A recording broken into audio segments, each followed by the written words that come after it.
Hello everyone. When we last left our heroes, we had escaped from Bree, avoided Weathertop, and spent most of our money on a bunch of gold rings. We are now going to try to get to Rivendell and avoid the Black Riders on our way there.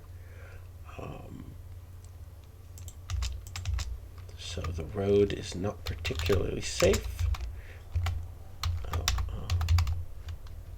Hawkeye can carry Aragorn stuff for him.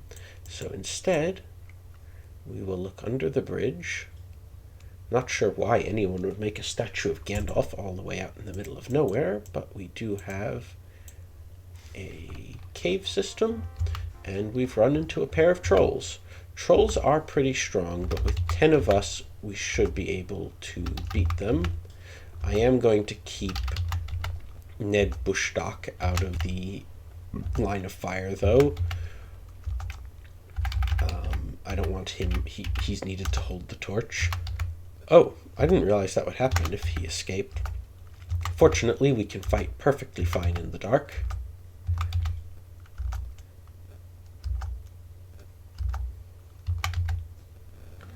And Frodo gets our first kill. It's interesting, Frodo's actually the only person in the Fellowship who never kills anyone in the books. I suspect there are certain Jesus analogues that Tolkien's Catholicism would lead him down towards. He fights on occasion. He even cuts the Barrow-wight's hand ow, but he never actually kills anything.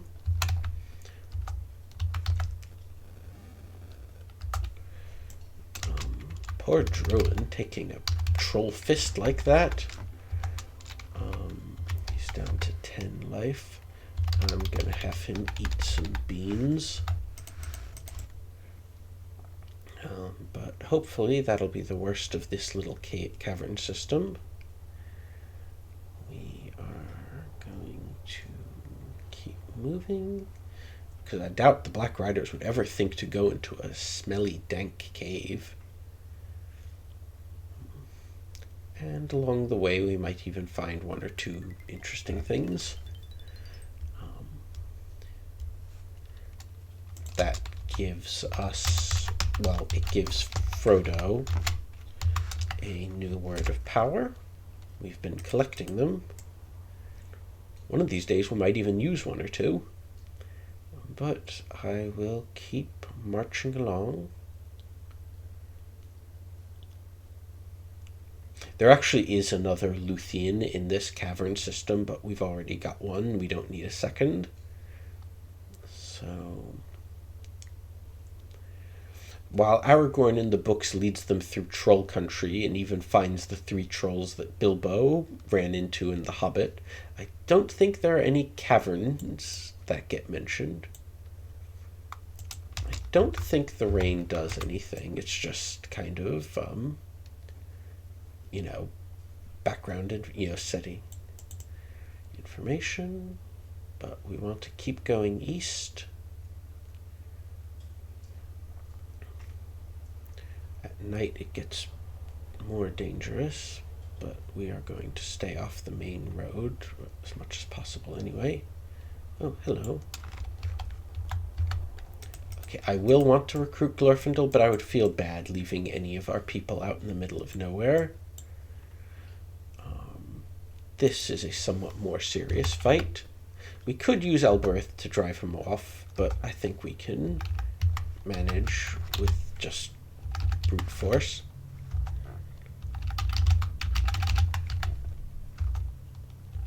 After all, we barely beat a Nazgul with Hawkeye back in the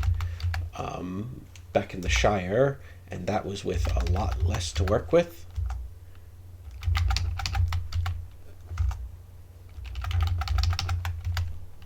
Ooh, the pony even hit for a point.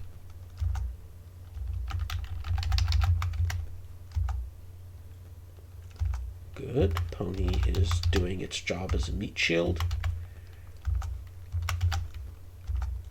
Keep swinging.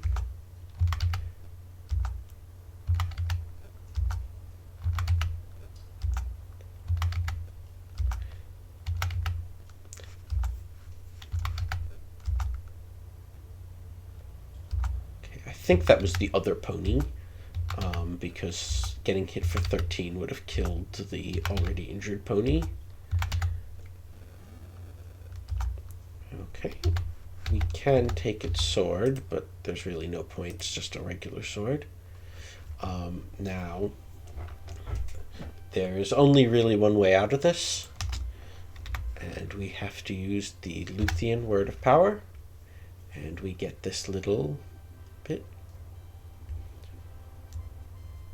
In the books, actually, the Nazgul do not just go charging into the river. They need to be kind of scared into it with the actions of Aragorn and Glorfindel. Frodo gets ahead of the others. That can happen in this game, but doesn't seem to have triggered the thing. Sometimes when you go near Glorfindel, he'll lend you his horse. And I just want to check up on our ponies. Yeah, they are not in a good way.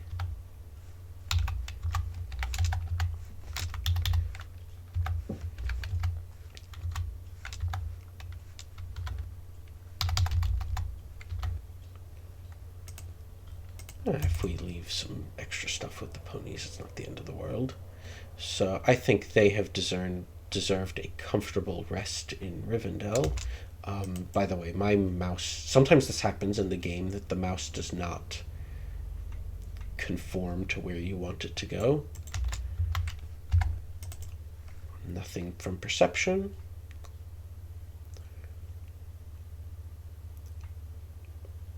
But we have safely made it to Rivendell, although, let's go inside.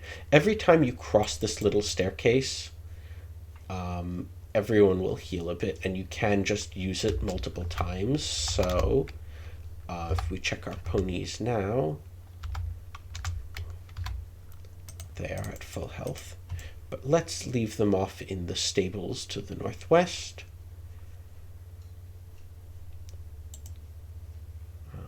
Actually, before we do that, there's one other thing I want to do. This is the forge, and if we trade pieces of Elendil's sword, we can get it reforged. In the books, the pieces were actually just left in Rivendell. I don't know why they did it this way. I do know why they did it, so that they'd have a side quest that you can get Andoril. But at least in the books, it was more an issue of prophecy to when was the right time to reforge the sword. So we give him the 2 pieces. There are actually 3. Like I mentioned, there was one in Weathertop that we didn't get, but you only need 2 of them to get the sword together.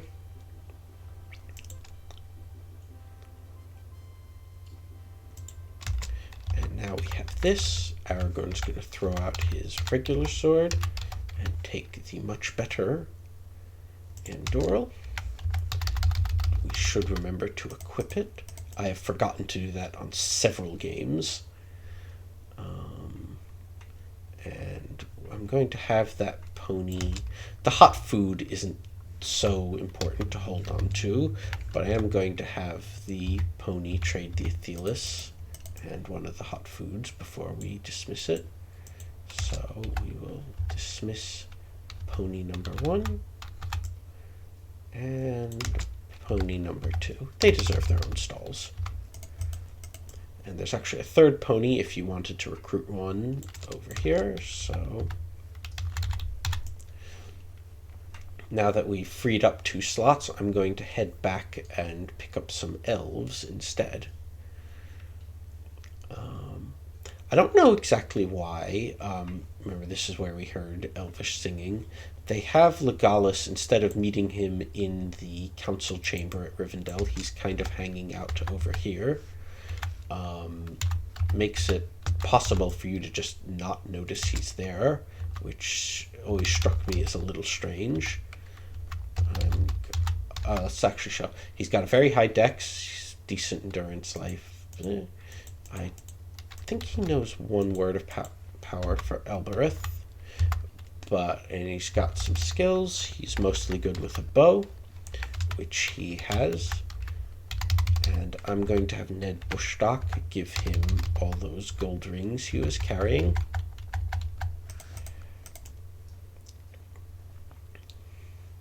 We are also going to go back to the ford and recruit Glorfindel.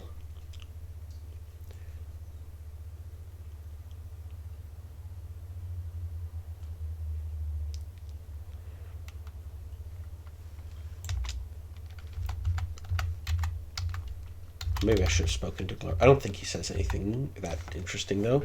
Glorfindel's stats are not quite... Oh, he's got a good luck. He's not as fast. He's got some good health. Although you'd think that a guy who took down a Balrog would be stronger than this. He knows counter magic. And he has a number of skills, including swords. Oh, I forgot he's good with bows.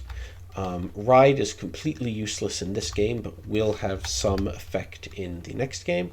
And he has a sword and cloth armor. Despite the fact that Hawkeye, I think, has slightly better skills, I am going to eventually move Hawkeye out of the party. So Glorfindel is going to take a lot of his stuff.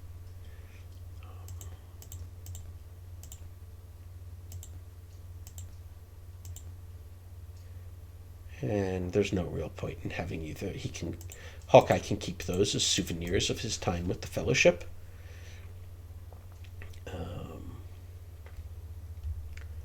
Now, on to Rivendell proper. Rivendell we're going to spend a little bit of time in. It's a turning point in this game where you recruit the main Fellowship, and there's a lot of things we can do that will boost our strength before we go on to further adventure. But first things first, I am going to go to the... This guy will tell us about, about Nob if he's still in Gorthad. And I think that's mostly a way to make sure that you get the Golden Wheel. Ned Bushdock we no longer really need in the party.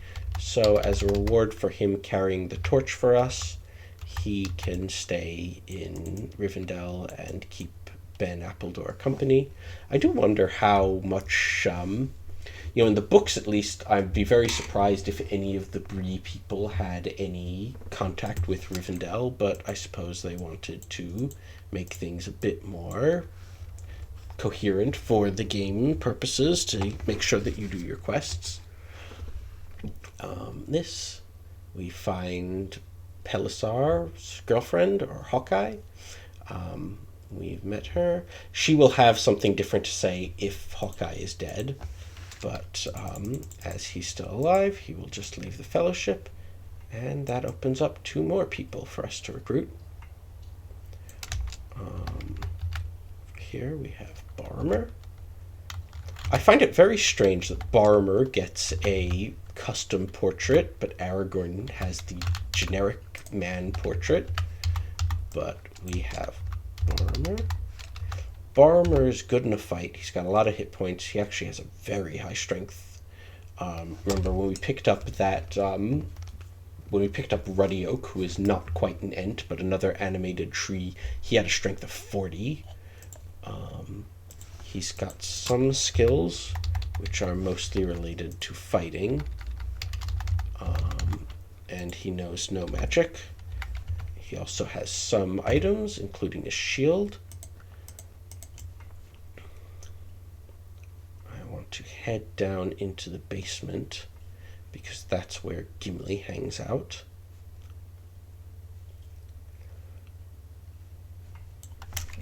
Paragraph 133. So let me pull that up.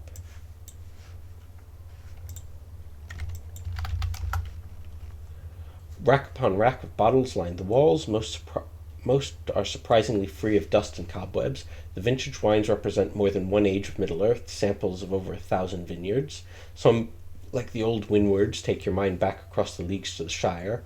Others, their names marked in languages unknown now amongst the folks of Middle-earth, no longer even evoke memories of the soil that warmed the roots of their vines, or of the people who first drank them. Even in their antiquity, none seem spoiled. So if we do perception, there's a wine bottle sticking out of the north wall. It's from the old vineyards from the Shire. That gives us another bottle if we wanted one, or a wine bottle. And taking that opens up this area. I'll be back here later for another point of issue, but we can recruit Gimli.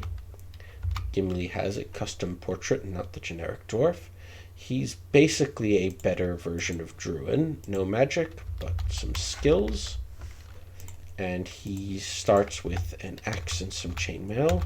So I'm going to have Druin give his stuff to Gimli. Mostly the tools. And he can stay down here with his wine bottle. The fact that he leaves us at the not the Green Dragon, the Buckleberry Tavern, seems to indicate he does like his booze. So we'll leave him down here in the wine cellar. And that means we only need one more person to complete our fellowship, who is hanging outside the main structure.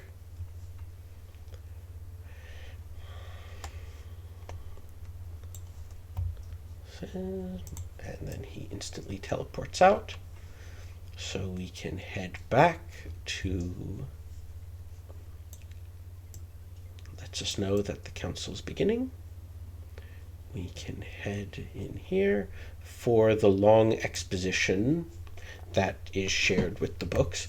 I actually do think that the Council of Elrond is one of the masterpieces of prose in Lord of the Rings. I don't think the game quite does it justice, but it does have, sets out what's going on and establishes quite a bit of personality of the various characters. And here we start. A representative of the dwarves of the Lonely Mountain speaks. Know that an emissary of the Dark One approached our home in the Lonely Mountain and asked us to tell him where to find the least of rings, a mere trinket that Sauron fancies. We have defied him for many months, but we must know more of this ring and why the Evil One seeks it so urgently.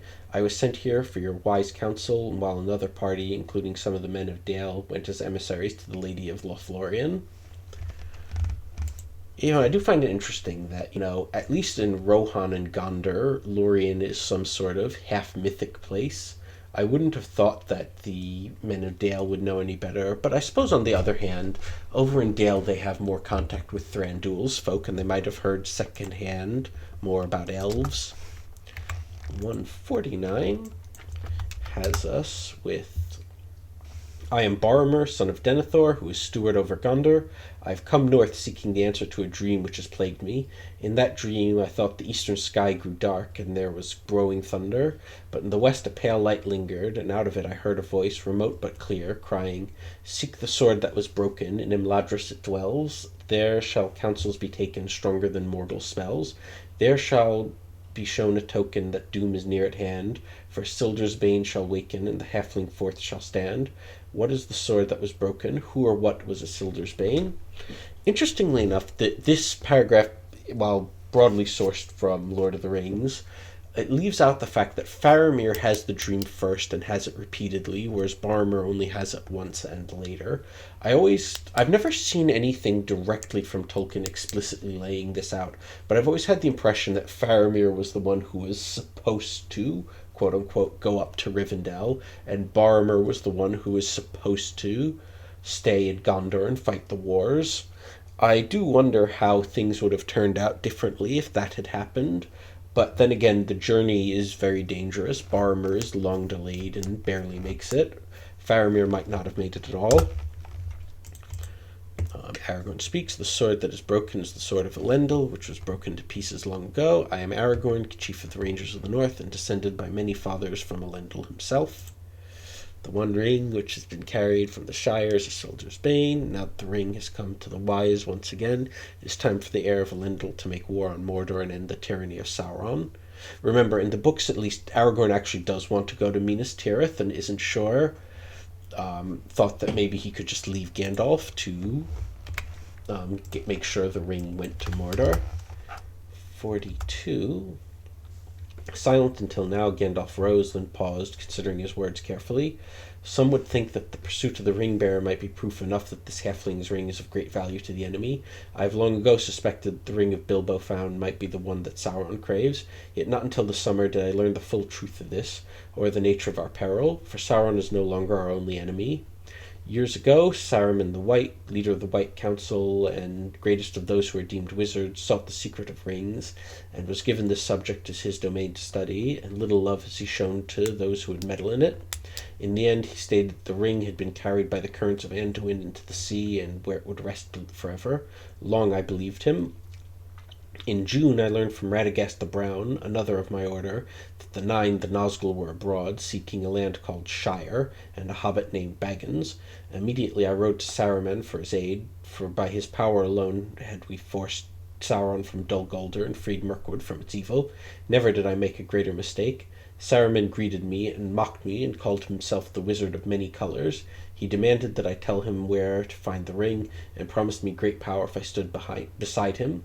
But I refused, and was imprisoned on the top of the great tower of Orthanc, Saruman's fortress. Had it not been for the great eagle Gwaihir, who rescued me, I would be there still. Saruman has fallen to the enemy. Though Rivendell has long resisted the enemy, we cannot long hide the ring here, nor can we trust that it would remain lost if it were cast into the sea. The ring must be destroyed. It must be cast on the fires where it was made, in the furnace of Mount Doom in Mordor.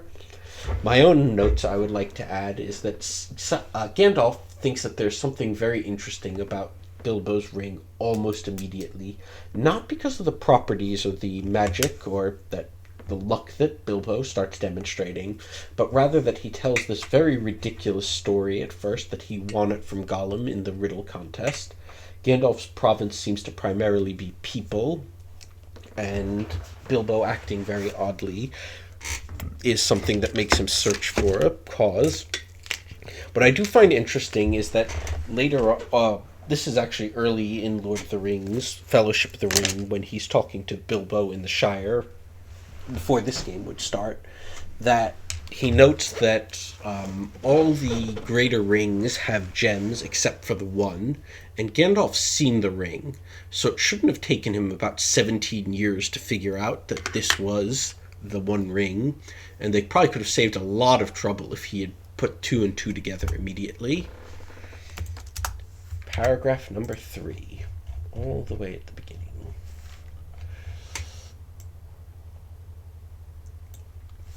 Again, Elrond's voice rings clear and commanding throughout the council hall.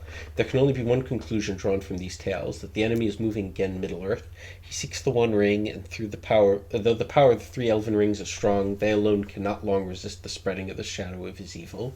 We cannot keep the rings here, nor would it long be safe in Lothlorien or any dwarven citadel. Neither can we trust it to be cast into the sea.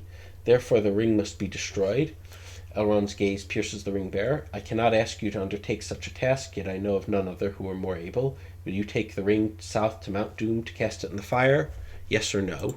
If we say no, we immediately lose, so we should hit yes. And that gives us paragraph 161. Though your task will be difficult, I feel the right choice has been made here today, Elrond states. Yet before the journey of the ring can begin, we must know the fate of the Black Riders and learn more of the enemy's plans. Therefore gather the mightiest of heroes and scout the land. Bring me proof of their destruction. Consider too that the lands around us may yield secrets and treasures to aid in your journey. Range far, range wide, but return here once more. Search the riverbank for the cloaks from the fallen Black Riders. When you've found 8, you shall be ready. Oh, exposition over. We should recruit Gandalf. Gandalf is awesomely powerful, as might be expected from a wizard. He has the highest dex of any of us, 75 hit points, a 36 strength, lots of luck, and a high willpower. He has a tremendous number of skills, mostly lores. He knows many spells. We've seen Illuminate, Unlock, Animal Speak, and Counter Magic before. Firefinger is a combat spell, but in general, I'll be relying on Glamdring, his magic sword. And I think he should be leading this little expedition. Gandalf. Now, up here, actually, I'll go to the cellars again first.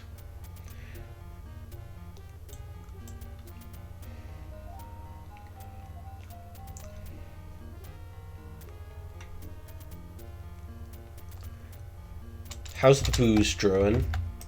He won't talk to us. I guess he's too far gone. This is Gloin, Gimli's father. He should have been at the council chamber, but I guess he liked elven booze a bit too much. And when we leave this conversation, he tells us quite a bit about Moria.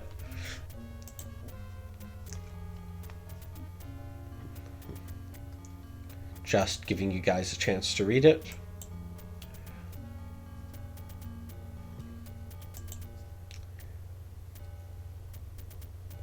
So if the deeps are down low, how is there a tower? Wouldn't it stick up into the other levels? Interesting. Pool of healing might be useful to get to.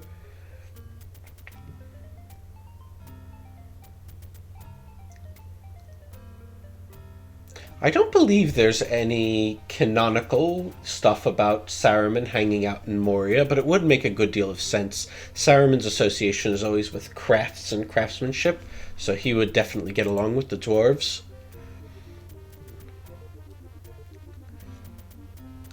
Oh, that's not ominous at all or anything.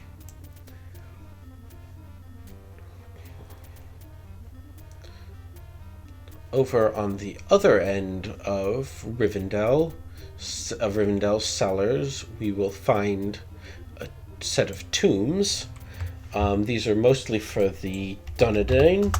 I do find it a little bit of an interesting artistic choice. The heirs of Elendil do hang out in and around Rivendell a lot, and are definitely on good terms with Elrond and this sort.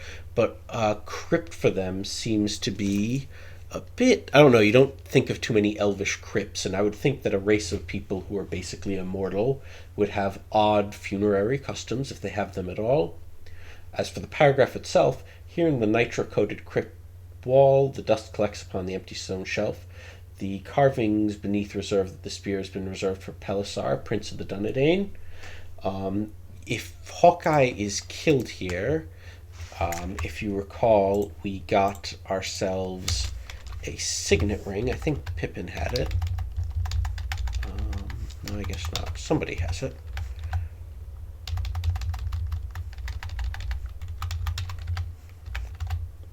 We gave it to Frodo. If we use it here, we get paragraph number 65. It's more important if Hawkeye got killed, then his ghost will haunt you when you go to Moria. A ghostly voice whispers, echoing softly from the nitrid walls of this ancient crypt. In a city of dead sits one who once led. A ring is his bane, a barrow his fane. He waits till the last to ask of his past. The spirit's voice is heard no more in Middle-earth. But using that is supposed to keep his ghost from messing us up in Moria. I've once had a game where Hawkeye survived and I still got the problems with the ghost, so I've taken to using the ring. I will leave it in the crypt here. By the way, if you discard something, you can never get it again, so...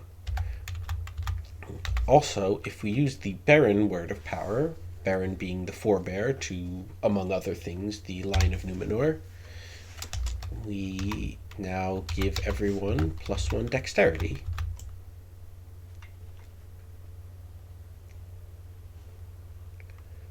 Going upstairs for a moment, we find the library. Books, scrolls, and tomes around you. If we try using read, no bonus at all. You'd think they'd have an indexing system or something. Maybe this elf is a librarian.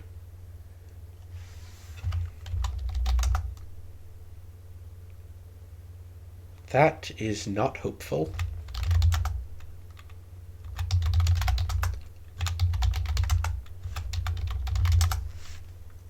No, I think we can determine without their assistance that you are kind of useless. You know, in the books, Arwen has dark hair, whereas the game seems to make her blonde.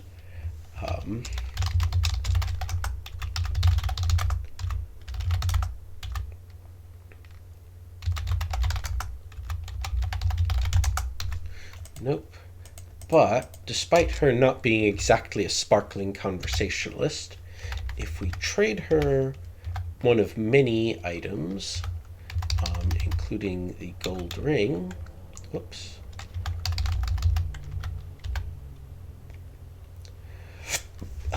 we probably will be going to Lothlorien, but while the token itself is worthless, trading her that ring gave everyone +2 luck.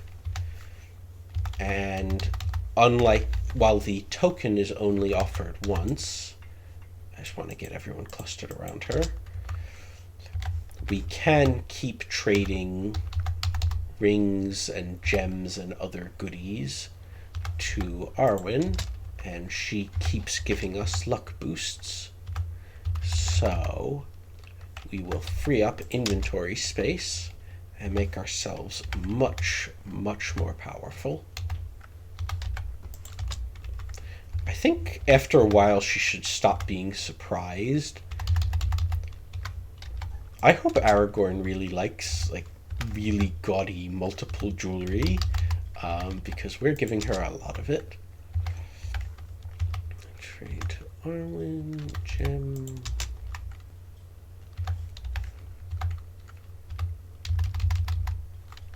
Okay, that's... Gandalf won't have any. I don't think Gimli had any. Nope.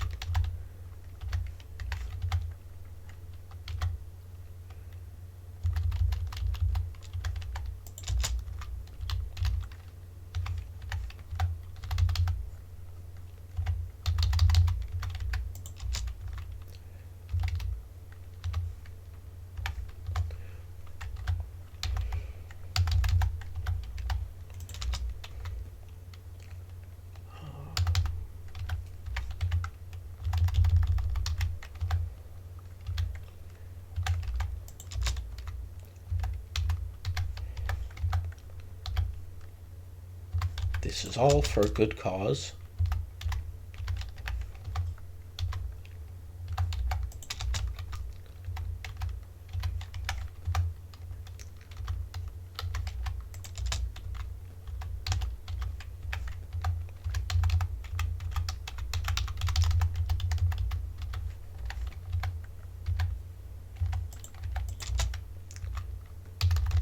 I'm going to make Legolas the leader for a moment, just so that it's a bit faster to do this.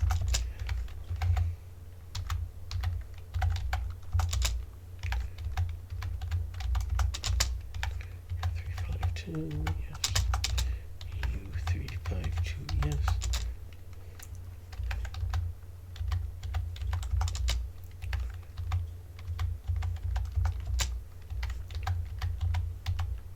Okay, that should be all the rings, and good. Pippin's luck is at 96, which is the low, or tied for the lowest. So we will do other things later in the game to bring that up to everyone up to 100, which is the maximum. Gandalf will retake the lead, and you'll see he started at 75 when we began this, whereas Pippin was at 50. Over here we have some elves who will teach us skills. The one point problem, I'm not going to take any, despite that they're offered, and the skills are quite useful, because there's a little glitch in the game when we transfer over characters. If you give them extra skills, sometimes the skills that they're supposed to have don't come out right. I would like to give, say, sword and dodge to Frodo, but doing that on several previous playthroughs left me unable to even begin the second game, where you need climb. There's no prompt here, but there is some supplies. I think it's very appropriate that Sam get the rope.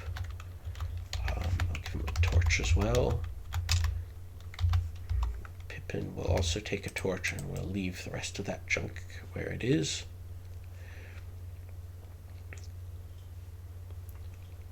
Over here, we find old Bilbo. Oh, I'm sure there could be nothing wrong with showing him the ring. Or maybe not.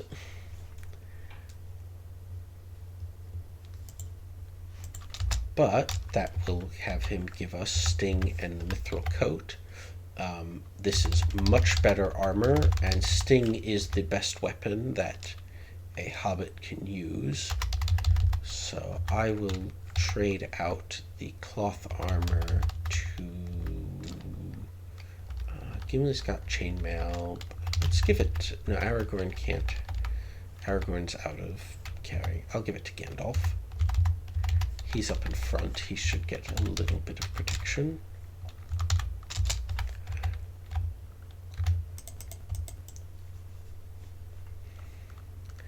And we'll probably be returning to Rivendell once we get the cloaks, but I want to head all the way back to the old forest to trade in those lilies that we've been hanging on to for some time.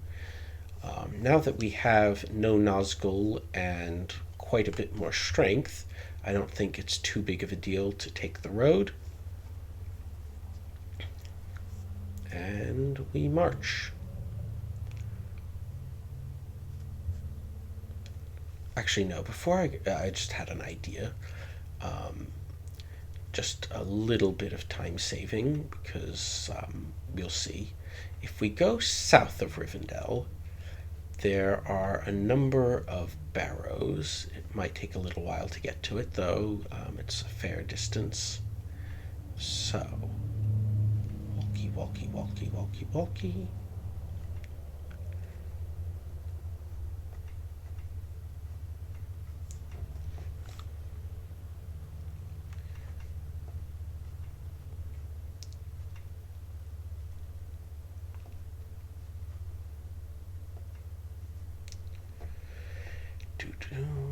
Keep going, keep going.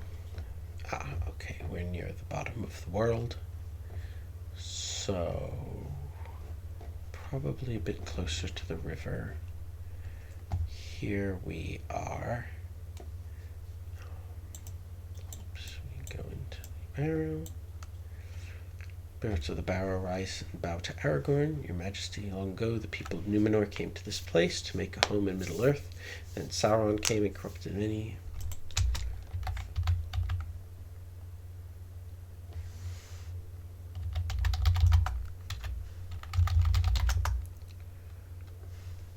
Sauron did call himself Anatar, which would mean the Lord of Gifts. Central barrow. Okay, rings again, huh? Okay, we can do that. There's also some Athelis growing in this barrow, but to be honest, we have enough. We can always come back for it later, I think, anyway. Yeah, just in case we need any. I think they were in the easternmost barrow. It's just a hill. No, it's a southern barrow.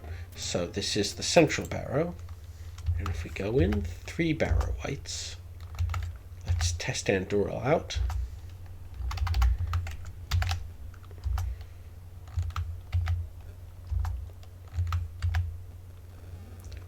One white down.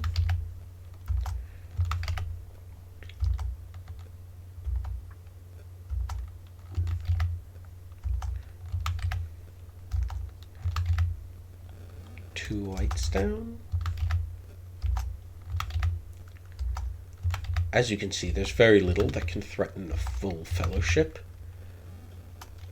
And we're going to get stronger yet. So perception has revealed something buried in the center of the barrow. So if it's buried, let's try a shovel. Dislodge the prize. This ring is adorned with many vile runes and a pearl carved to resemble a skull. Its power mesmerizes you almost. Sensing that you intend to destroy it, it transforms itself into an evil spirit and attacks. The ghost is considerably weaker than 1 barrow white, let alone 3. But the The ring has been splintered, and a west wind blows the spirit away. We did something good. Oh, we got healed for that. Now, sometimes the game is a bit glitchy, and that the faithful spirit, is still here. We can't talk to him anymore, so I think he's not supposed to be there. And we did a good thing. But more immediately important for our purposes is that in this barrow, if we use perception, we find a bag of ancient gold coins.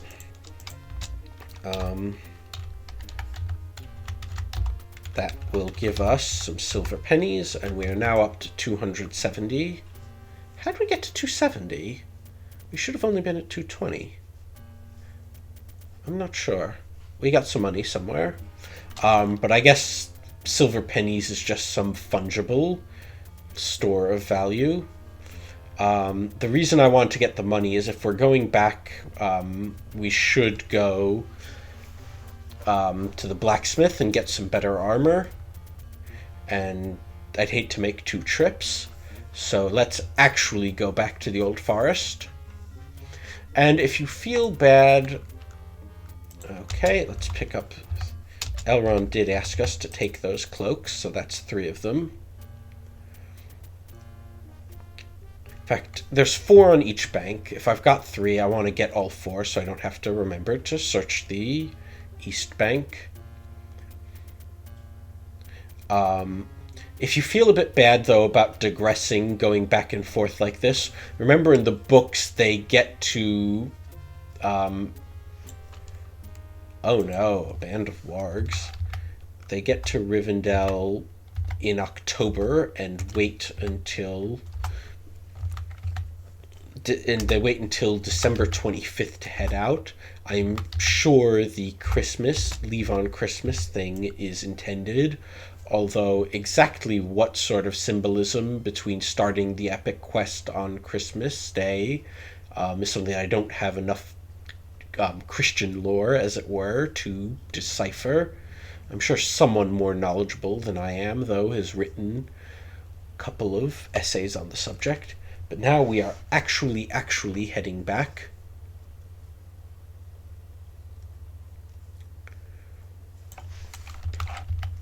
Some thugs.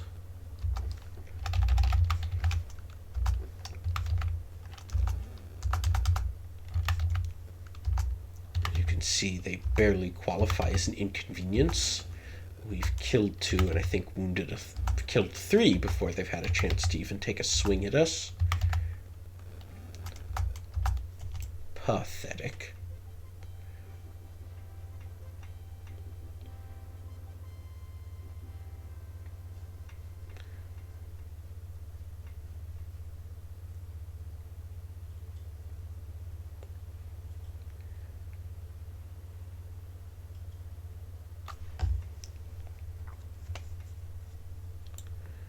Armed men with clubs confront you. Get them, men. No one travels between the mountains and Bree without the consent of Sharku, and he ain't given consent to nowhere. Sharku is an orcish word meaning old man. It's something that's used for Saruman. Sharky is what the game calls it. I think it should be Sharky if there are humans and not actual orcs. But Saruman did kind of blend orcs into orc people. So, who knows? They get chopped to ribbons all the same. I do find it strange, given how, much better it is to have a weapon than not. Just how few of the enemies you run into in this game have weapons.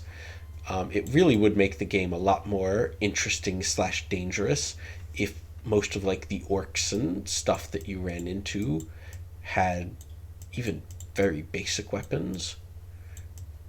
Come on. I could go around Bree, but I imagine it will be simpler just to...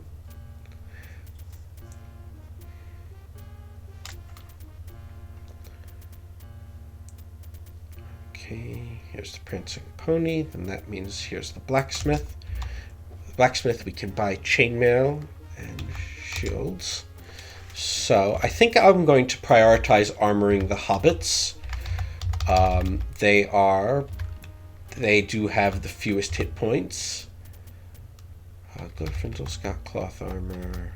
Give it to Legolas.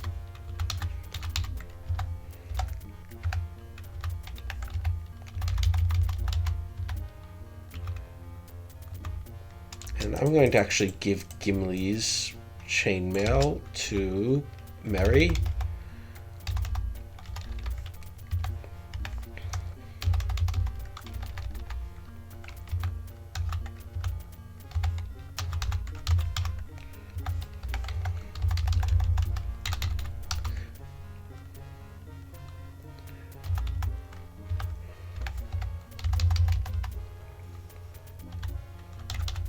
Which means I should actually probably give the cloth to Gimli rather than Legolas. Legolas can always protect himself by hiding away from the thick of combat. Gimli's gonna get in there and swing his axe.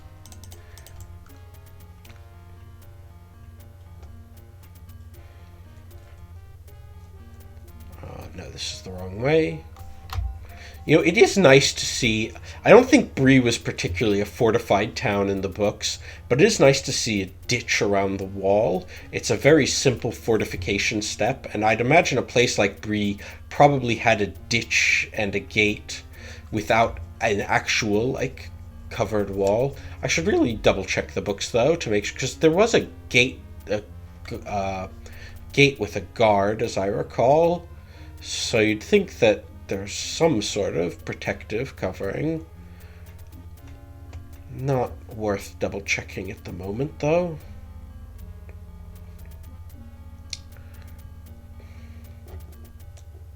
So if you recall, we did this quest where we get the lilies for Goldberry way back when we were going through the Old Forest. I've been holding off because it gives everyone in the party a boost. And why should it just be the 4 hobbits who get it instead of everyone? So if we trade... It's a good thing the lilies don't go bad or anything.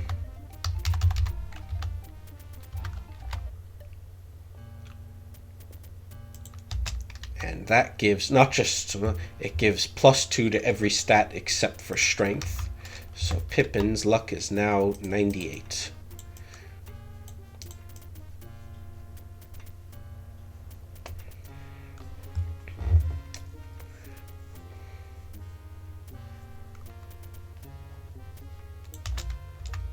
Oh yeah, one other protective. I'm going to have Barmer give his shield to Sam. Again, protect the hobbitses.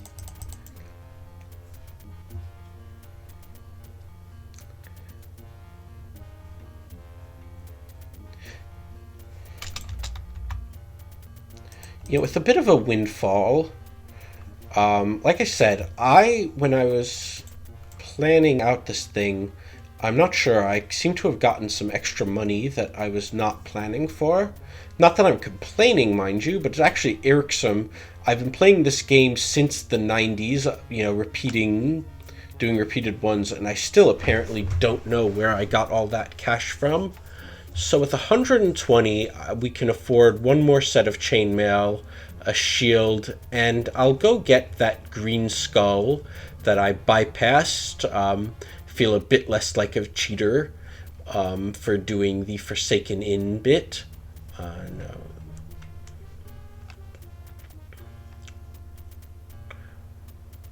I seem to have gotten a bit lost. Fortunately, now that we've defeated the Nazgul at the Fort of Bruinen, it's safe to walk the streets at night.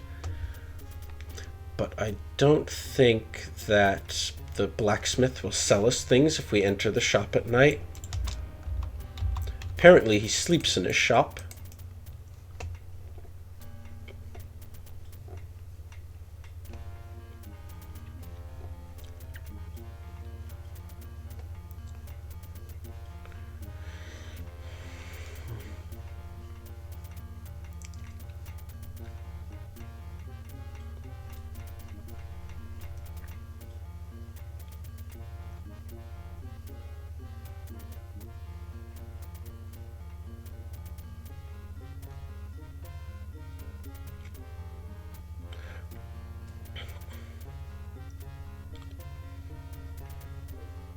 just waiting for it to become daylight.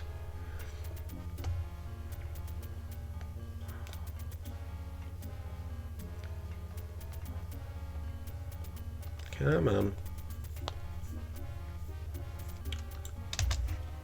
So I think Mary will get a shield. Gimli will get some more chainmail. We'll give the cloth armor back to Legolas.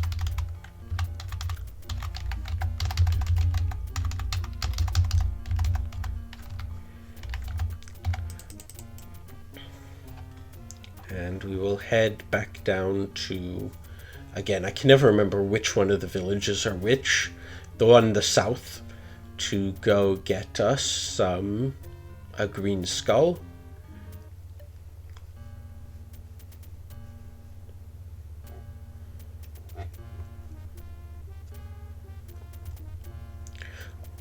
If the game, though, had an ounce of remembering what you do, this guy would have retired after all the money we sunk on his gold rings. Still, got us a lot of Arwen. Got us some luck from Arwen, so cool. We have now spent all the money.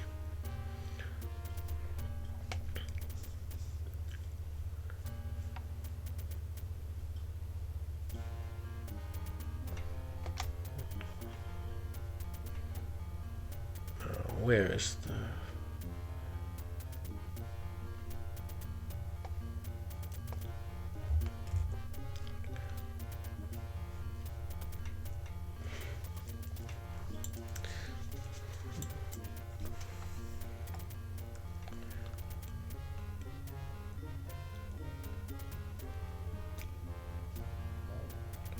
So if we go down here, on a large stone table rests 3 green skulls. There's a single empty space.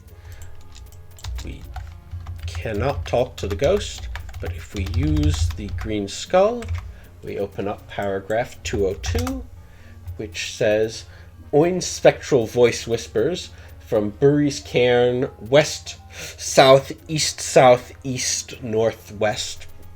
Gives us directions to where we found the lady token.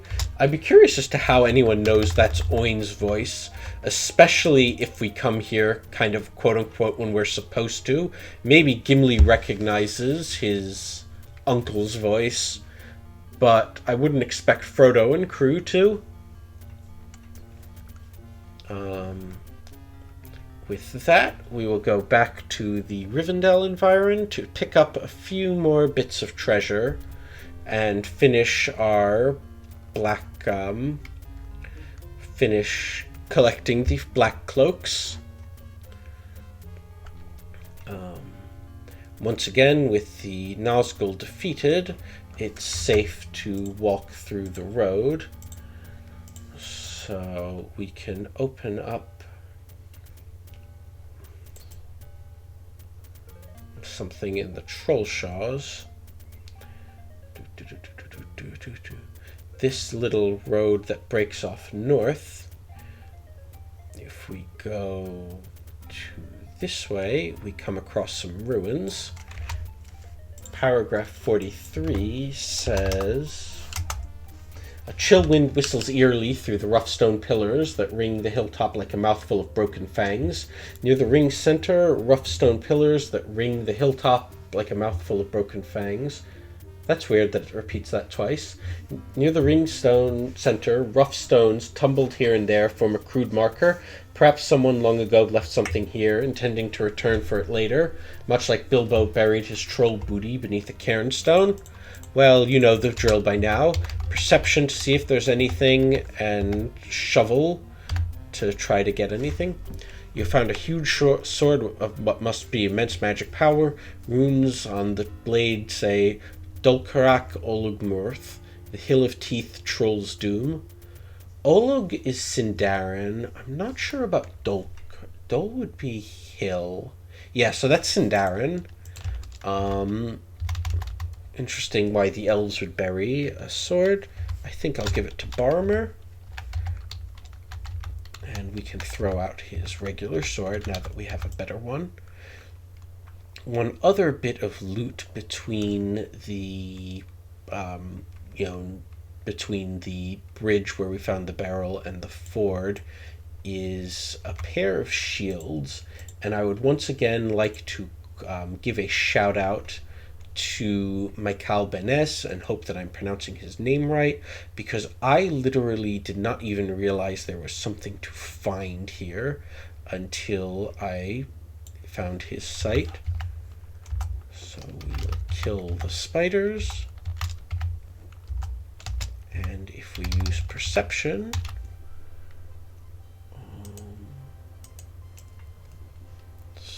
somewhere around here.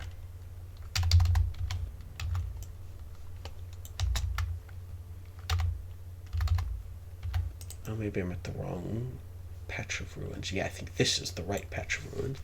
More spiders.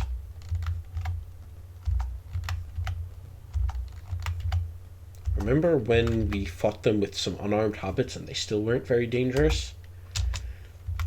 But here, if we use perception, we find 2 shields of dwarven manufacture. Maybe some sort of outlying settlement of Khazad-dûm, or a place that traded with the elves that lived in Eregion, if I'm pronouncing that right. Okay, so he's got a shield. Pippin will get... Pippin has no space in his inventory. Pippin will give Boromir some food so that he can take the shield. And I'll give Gimli the other shield. We still need to get the rest of the cloaks, so let's do that.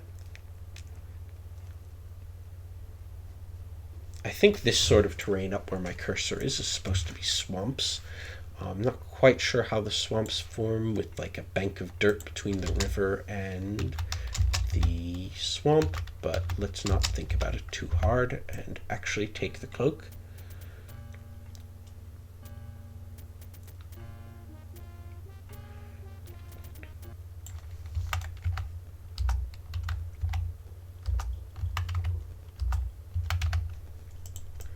Okay, another meaningless, easy fight.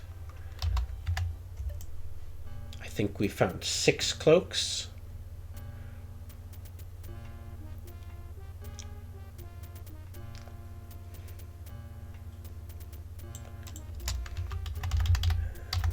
Legolas will take the last 2. Okay, Legolas will take 1. I think that's all 8. So with that, we can return to Rivendell.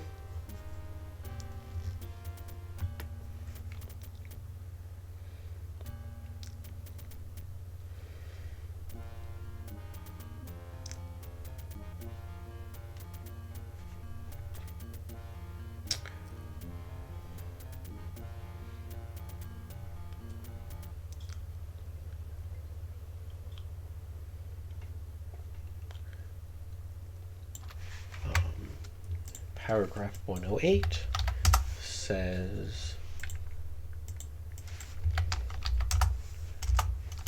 one second while I pull it up. For some reason my find function doesn't seem to be cooperating. Elrond casts the last shredded cloak aside. Though you have accounted for but 8 of the Nazgul, we can delay no longer. Against the enemy's 9 riders, I shall send forth 9 walkers. Along with the ring-bearer and his companion, Gandalf will go, for this shall be his great task, and perhaps the end of his labors. For the rest, they should represent the other free peoples of Middle-earth, elves, dwarves, and men. Legolas for the elves, and Gimli for the dwarves. For men, take with you Boromir, a valiant man of Minas Tirith and Gondor. Elf lords I could send with you. Hey, we got Glorfindel, we got 1. But they would only serve to draw the attention of the enemy. I cannot force any of these valiant heroes to join you, therefore choose who may best aid you in your quest.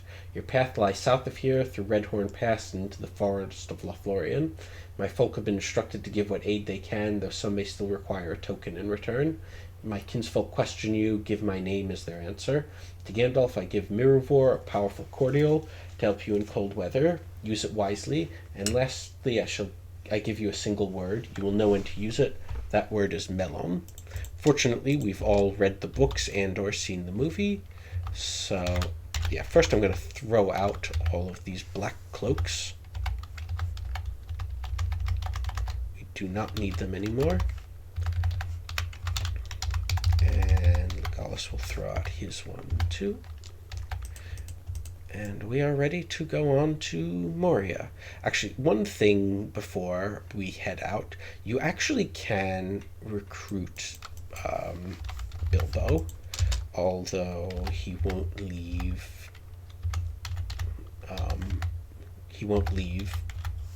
Rivendell. If we try to leave with him in the party, he just disappears.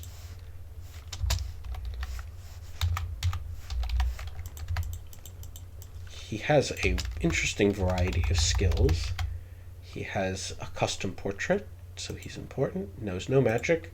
He knows a ton of lores. Read, sneak, and hide. His stats are not so good. He's kind of old. But he doesn't have any stuff. But the main thing that he can do for us is if we take him up the stairs to the library and we read with Bilbo in the party, he helps us find a number of useful scrolls. I suppose I'll read through them all. It gives us a number of hints of stuff up ahead of us. So, paragraph 8.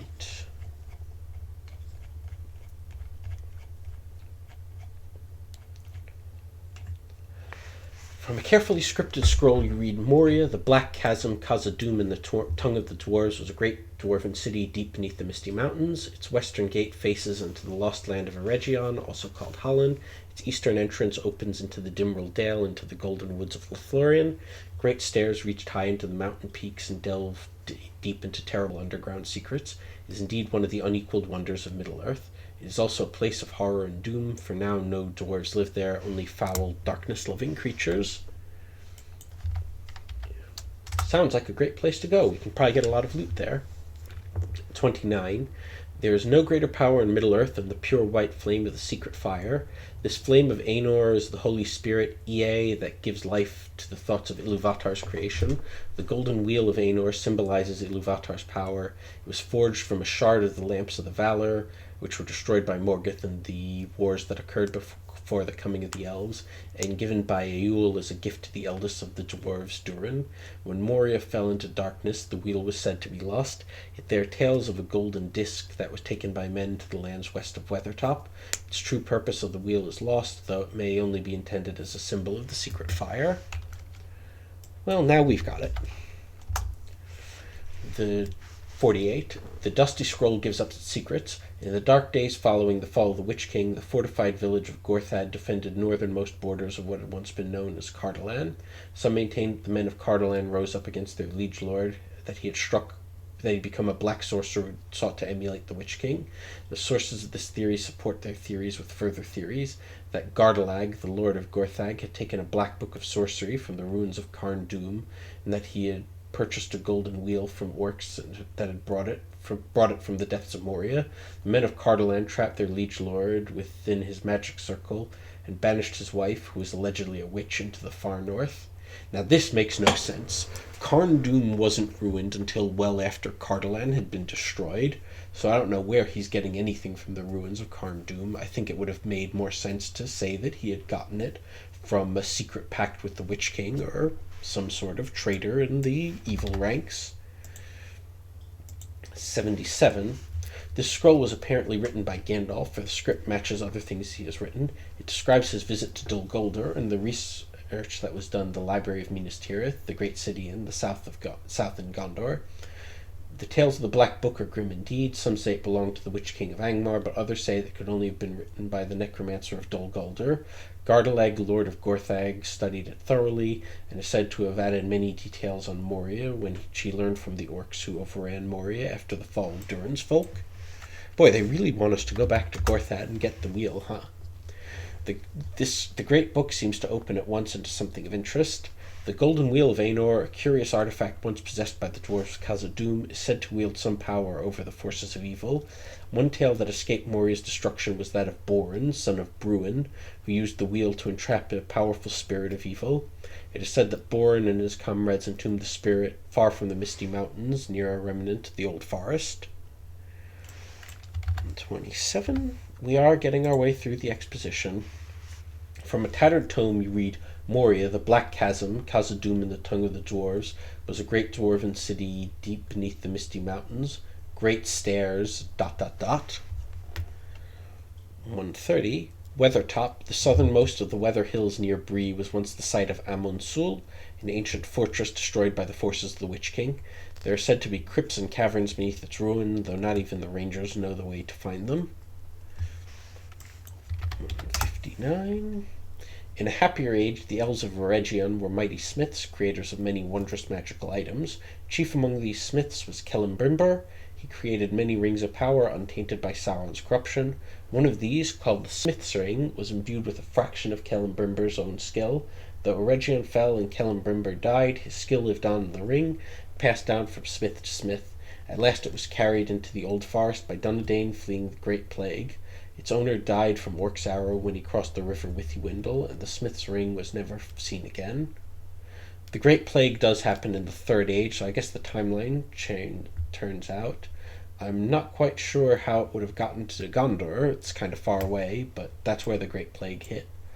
No, it did hit up north as well, so yeah, I suppose it could have been someone in Arthedain or Cardolan or Rudar. 164. This passage seems to refer to the Shire. Aemonar, younger son of Arvaleg of Arthedain, took as his fief the lands west of the river Barandúin and held them in the name of his brother, King Arafor, swearing an oath to avoid the kinstrife that had harmed the sons of Isildur. But there was little love between them, and Aemonar honoured his oath, when he chose to, Leighton with little support. But in his final battle, rebuked by his liege lord, he was stirred to wild action, and he and his guard were slain by the Witch King. His dying words were an affirmation of his oath to the kings of Arnor for eternity. He is entombed in a cave overlooking his lands. This refers to the fact that there was a kingdom, Arnor, which covered a lot of Eriador, and it did split up into three kingdoms, Arthedain, Cardolan, and Rudar, which generally did not get along very well, and their infighting allows for an opening for the Witch King to pick them off one by one. In our final paragraph, we have, many are the treasures within Khazad-dûm, with its labyrinthine layers of gold, silver, and some of the mightiest weapons ever forged. While it's probable that orcs have despoiled most of the wealth, it is unlikely they have uncovered every hiding place of the cunning dwarves. And with that, Bilbo we'll have Bilbo sit in front of the fire, and we will go pick up Glorfindel again. Now, if you remember your books and clue in from the fact that the game has all these hints about Khazad-dûm, the books, they do try originally to go over the Misty Mountains through Redhorn Pass, over Caradhras. Caradhras is a Sindarin word meaning Redhorn. But they don't make it. The weather's too bad and they can't get over. So we are just going to go straight to Moria, and I do not want to quit, I want to save. And which is a road open to us, albeit a very dangerous one. March. Legolas says that long ago elves dwelt here, only the stones lament them. Deep they delved us, fair they wrought us, high they builded us, but they are gone. They sought the havens long ago. That's not quite right. After forging the One Ring, Sauron attacked Ostinedel, which was the main city in Eregion, and wound up killing most of the inhabitants. But now we have some wolves to hunt.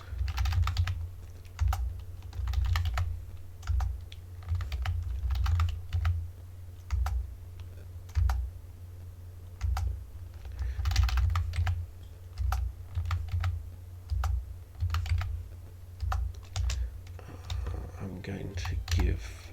Someone has to have some hot food. Yeah, so we'll trade that to Boromir.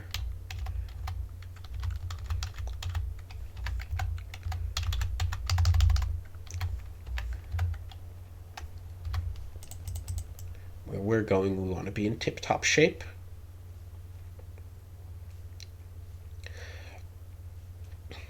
We travel through this mountain pass.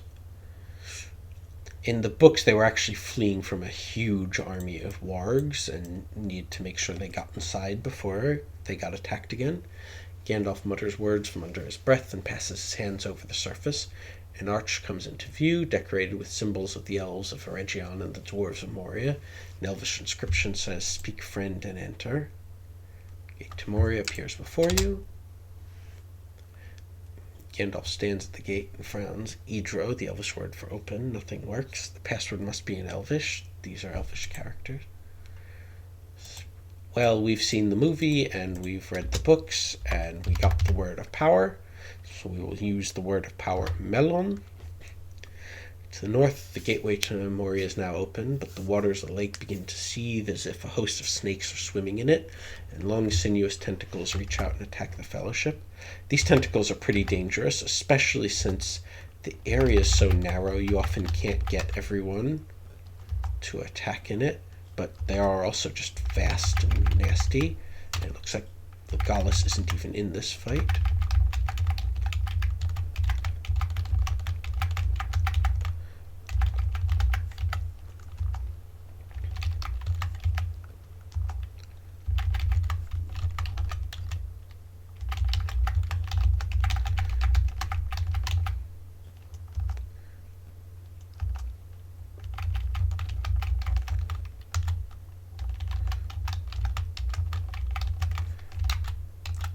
This is very frustrating, not being able to get most of our fighting power to bear.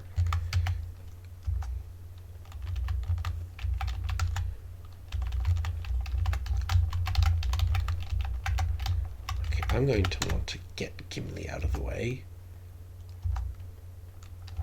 It's very doubly annoying that they can hit us, but we can't hit them. You know, we have a bow.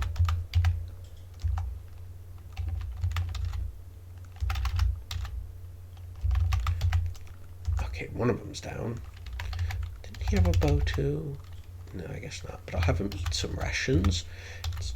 If there's anything hobbitish, it would be sitting down in the middle of a fight to have a snack. Oh, come on.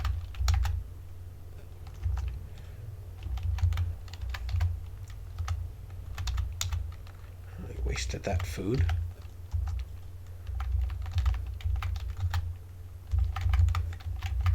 Oh, besides we can't reach the uppermost tentacles. Well, I guess it's just going to be Gandalf and Frodo.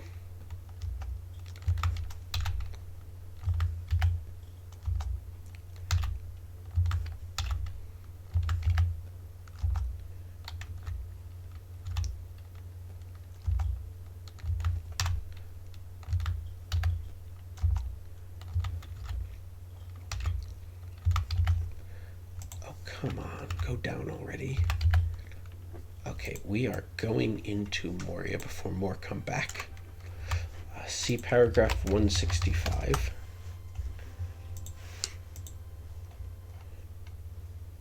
The black halls of Moria continue to ring with shattering echoes of the slamming doors. From outside, a noise of rending and crashing comes dully through the ponderous stone.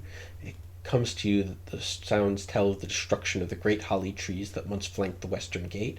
A pity, since the trees were beautiful and stood for so long. Whoever was its master and whatever its intent, the crashing boulders confirm that the way behind you is now sealed by the creature from the waters. The Fellowship's only paths lie ahead into the depths of Moria. I am going to have Gandalf use Illuminate so that everyone can use a weapon, and given the level of damage that we took, I'm going to have Aragorn use some of the Athelas to give us some healing. And with that, I think we will end this session. Next up, we will brave the depths of Moria.